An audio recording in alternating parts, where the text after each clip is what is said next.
And I didn't want to just waste my soul away by being on sales calls and talking to strangers, like we said.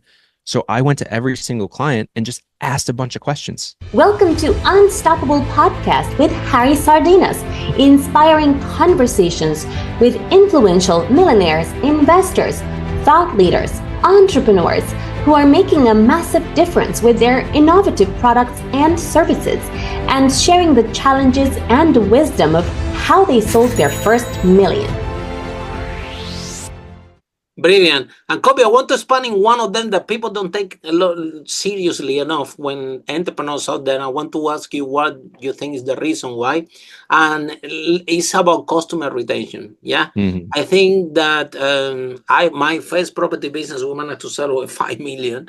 And I remember I have a tenant that paid me like £800 for 15 years.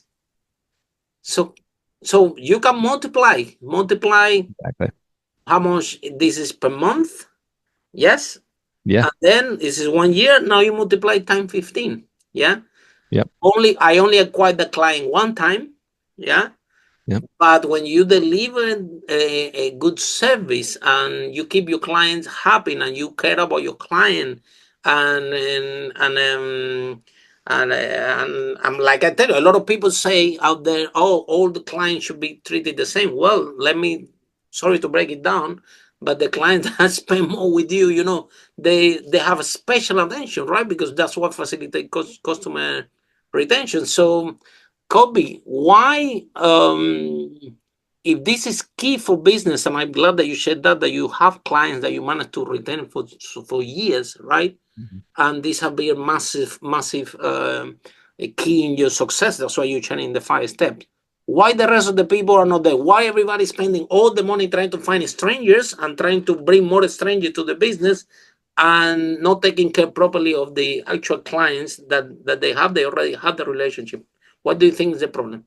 Yeah, it's a really good question. I'm turning more and more into a loudspeaker for this because so many people you encounter, right, is like part of the reason I got out of agency work and now help marketing agency owners instead of just running one myself is because I had a bunch of conversations with these people and all of them said their main problem was lead generation, which is code for I don't have predictable revenue, essentially, right? Mm-hmm. Which is code for I'm living in fear all the time.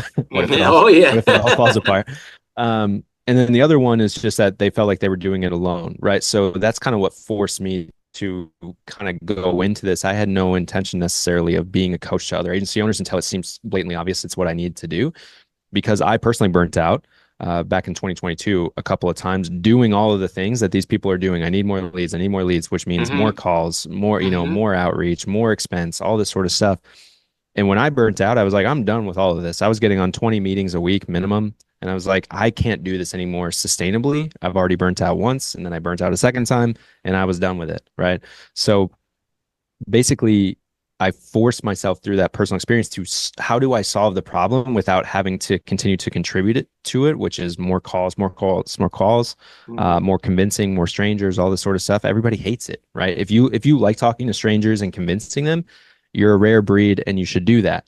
Right. But most people have a business to run and they don't want to do that all the time. And so I was one of those people. No one wants to do that. Yeah. I like talking to strangers. I don't like convincing them of anything. The value should be obvious, right? The road is easy. Is easy. You know why we don't like to talk to strangers? Because it comes from we are kids. When we are kids, our parents are telling us all the time, don't talk to strangers. Talk to strangers back. Exactly. When we are 3 years old, 5 years old, so that is embedded in your unconscious mind. So everybody, right? So of course, nobody likes to talk to strangers. We have to train as an entrepreneur, and it's hard. Yeah. Yeah. Well, and I think from your lens too, let's just think of $1 million and I'll try and tie a tidy bow on this.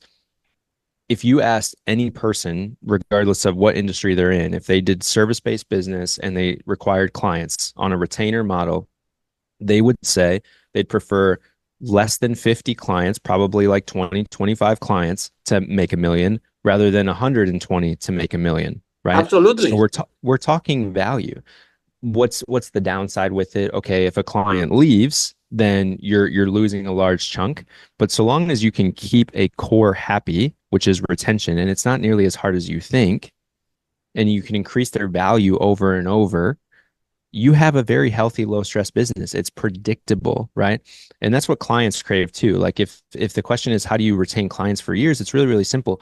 Don't make them guess what's going on. Tell them exactly what's going on, right? When we delivered marketing, they could see all the data live. They didn't need me to explain it because I educated them.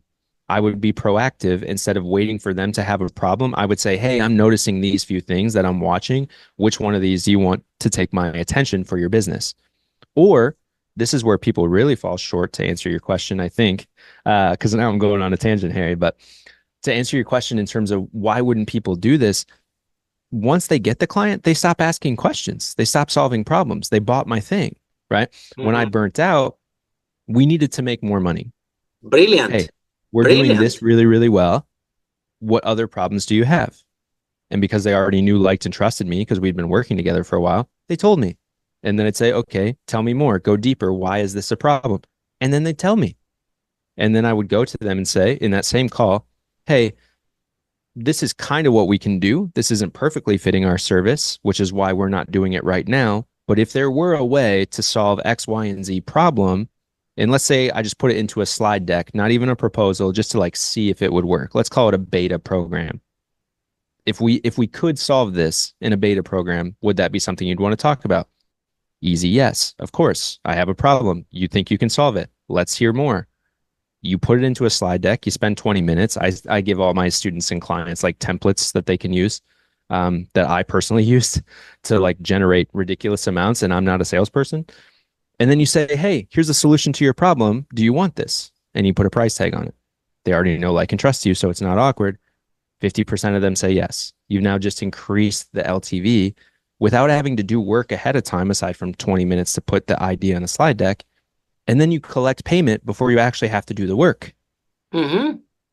Absolutely. And they're already on a retainer model. And so you just increase their value. The last client I had right before I left the agency, and I'm still doing their contract work to this day, they were paying us around $4,500 a month. And they had a problem. And so I said, can I put it into a slide deck as a beta program?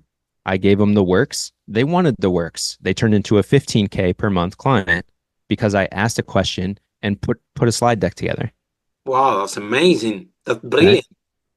Yeah. But like that, think of what that truly is in terms of math. If your average client value is $5,000 a month, we just turned one client into 3 without having to do a high pressure sale. Absolutely.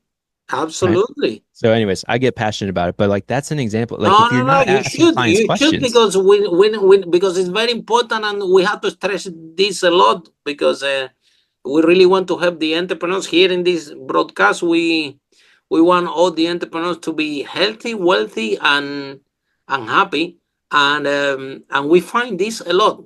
And now people might think, well, no, but Colby's crazy, he's doing this thing. Well, let me tell you something.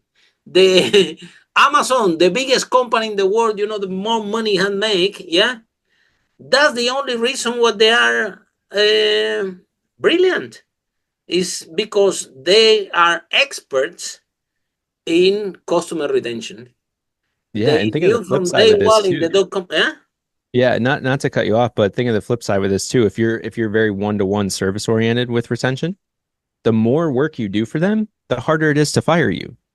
If you complete one service, like you design a website or you do social media or whatever, easy to fire you because they can just replace you. It's a one-to-one.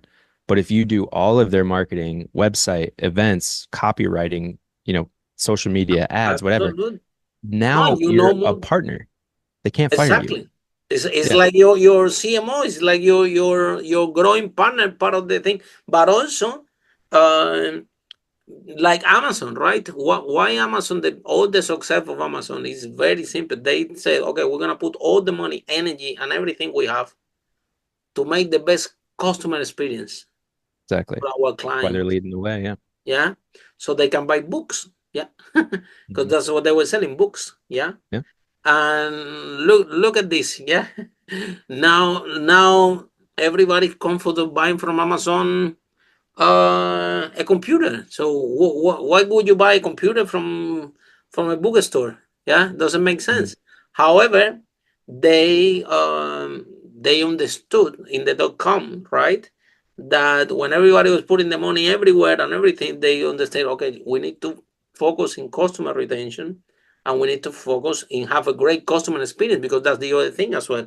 These people, they are coming back to you, and you send in this pitch deck, and they say, yeah, and they pay you up front. You know why? Because you have delivered an excellent service for them on the Mhm. first place, on the first product they bought from you. Yeah. Yeah. And they got a lot of value out of it. Yeah.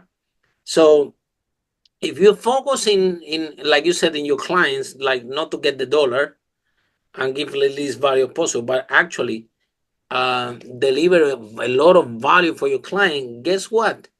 They keep repeating and buying again and again. We have clients, we have clients that any product we launch, they buy. Exactly. Yeah, because Anything they that know we your put people. Harry, we have a group of people that anything that we create, we put it out there, they buy it.